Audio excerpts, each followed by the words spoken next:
Good morning. When asked to describe Asha, one word that comes to my mind is logical. Asha has a calm demeanor and always has a quick, simple answer to any question.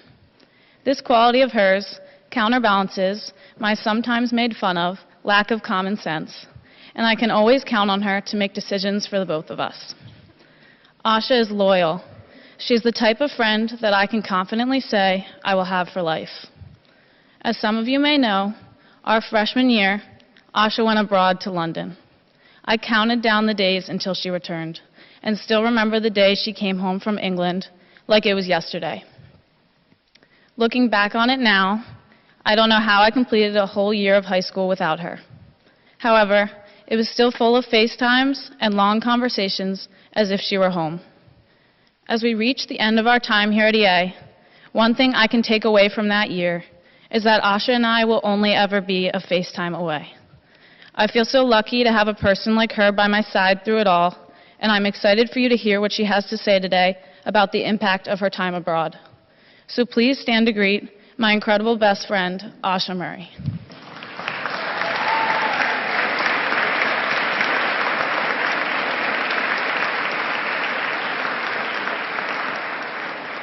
Thank you. Please be seated. First, I'd like to thank Kelsey for that wonderful introduction and Father Gavin in the vestry for allowing me to speak today. If you told me the first time that I walked into Episcopal that my life would be the way it is today, I wouldn't have believed you. Going to a school like Episcopal with small class sizes, there aren't many changes from year to year. In lower school, things are pretty consistent. Not many new students, hardly anyone left, and the schedules were very similar year to year. The biggest change was who was in your class and who your homeroom teacher was that year. As a fifth grader, I remember being excited and thinking that middle school would bring some changes, new people and more freedom.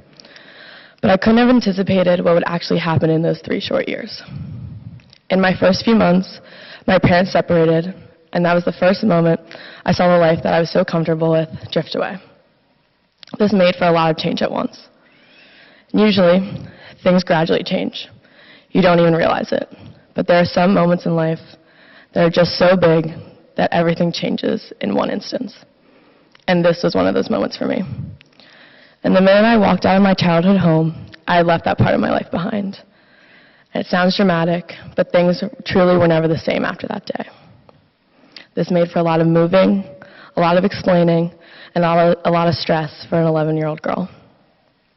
And it took a while, but just as I was feeling comfortable, the inevitable happened. More change.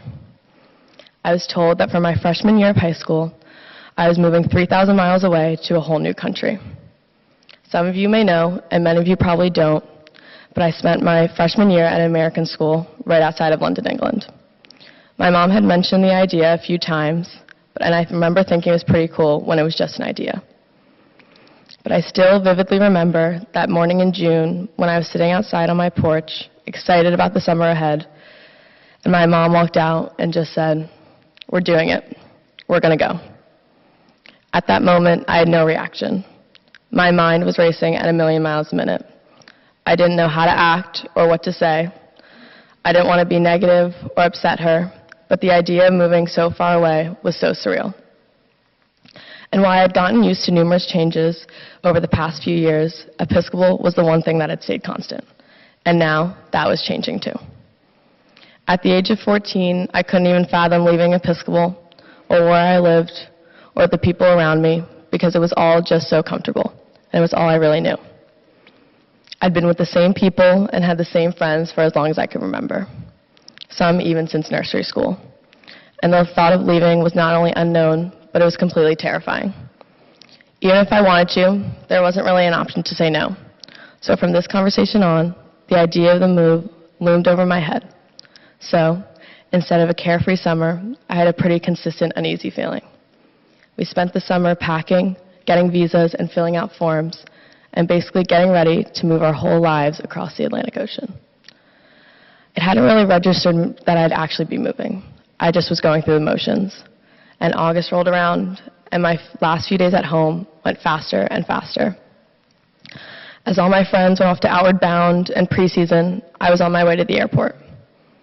I peered out of the small window of the plane, watching the only home I'd ever known grow smaller and smaller. And there are so many days and memories that fade, but I still remember this day like it was yesterday. After a 7-hour flight, we landed in Heathrow Airport in London. We collected our bags from security and exited the airport, and I was slowly taking in the world that I would be living in. But there was a time limit on our time in England. Going into it, I only knew I had 1 year abroad. So this produced another challenge. Since it was a relatively short period of time, I could do one of two things.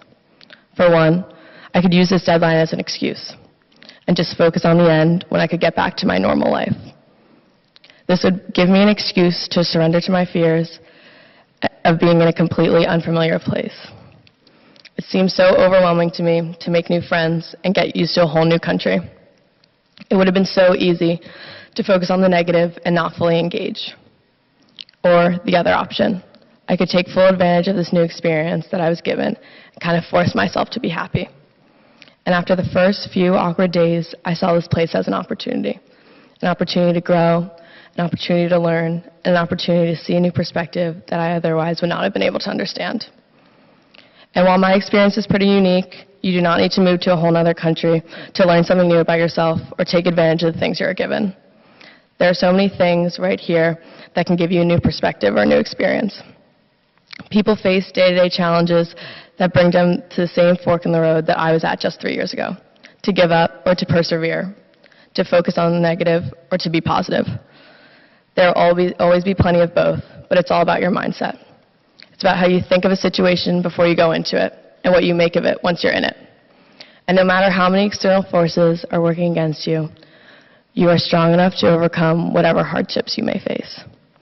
No matter how big or small, you are always in control. And something that always holds us back is fear.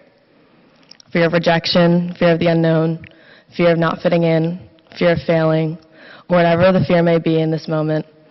It allows us to second-guess ourselves and can actually begin to dictate the decisions and choices we make in our lives. And I was scared. I was really, really scared of being the new kid. And I didn't think I knew how to make friends or start conversations, but I was forced to. I was thrown out of my comfort zone with little to no warning. But I didn't let my fear of this experience stop me from living my life and doing the things I wanted to do. And it's so, so easy to be comfortable. But it is those who are okay with being uncomfortable that will get the most out of life. Your life is always changing, and it will never be the same than it is in this exact moment. And for every single one of us, change is unavoidable, but our reaction isn't.